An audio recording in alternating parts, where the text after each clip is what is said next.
Shri Sayani Ghosh ji. Thank you very much, sir. Sir, it is said that if you have a voice, you must use it for the voiceless. इसलिए sir animal cruelty जैसे गंभीर मुद्दे पर आज इस सदन का ध्यान में आकर्षित करना चाहती हूँ। सर, भारत में लगातार पशुओं पर अत्याचार की घटनाएं सामने आ रही हैं and more than 20,000 cases have been registered in the past 10 years. 1,135 cases were reported across India in 2022 and 23 as per the Animal Welfare Board of India.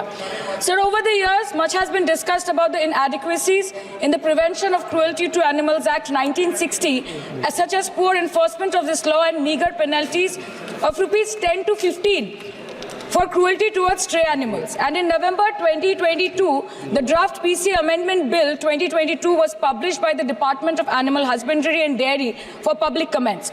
So the problem is, despite widespread public support in favor of the draft bill, it was not tabled in the Parliament. The draft bill includes significant amendments to the 1960 Act, including addition of new clause under Section 11, where gruesome or life-threatening cruelty would incur a penalty of 50,000 per animal or the animal cost with imprisonment of 1.3 years.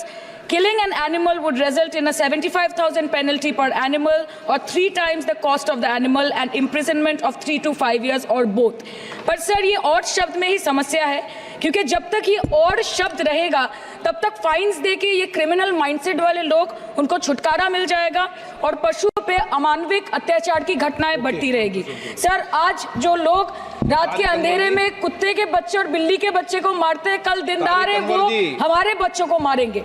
So I request you that it is my humble request several private member bill. धन्यवाद सभापति महोदय, धन्यवाद अध्यक्ष जी। हम सब जानते हैं कि भारत की अधिक आबादी वो ग्रामीण क्षेत्र में रहती है और शायद इसी बात को ध्यान में रखते हुए कि जब तक ग्रामीण क्षेत्र का बिजलीकरण नहीं होगा तब तक उनका सामाजिक और आर्थिक विकास संभव नहीं है। और इसी बात को देखते हुए ग्रामीण विद्युतीकरण का कार्यक्रम शुरू किया गया था। लेकिन आपको ये बताते हुए मुझे दुख हो रहा है कि हमारे संसदीय क्षेत्र कटिहार में बिजली की का बहुत ही अभाव है और लगातार लोग उससे जूझ रहे हैं।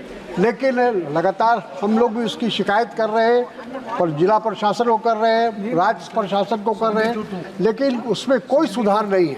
और उसकी वजह से जो छात्र पढ़ते हैं उनको दिक्कत होती है, जो हमारे किसान जिनको पटवन की ज़रूरत है और उनको बिजली की आवश्यकता है, उनको समय में बिजली नहीं मिल रही है। एक तरफ तो बिजली जो उपभोक्ता है उनसे समय पर बिल वसूला जाता है और दूसरी तरफ वो बिजली की आपूर्ति उनको नहीं की जा रही है। तो हमारा सदन के माध्यम से ये मांग है कि इसमें केंद्र सरकार हस्तक्षेप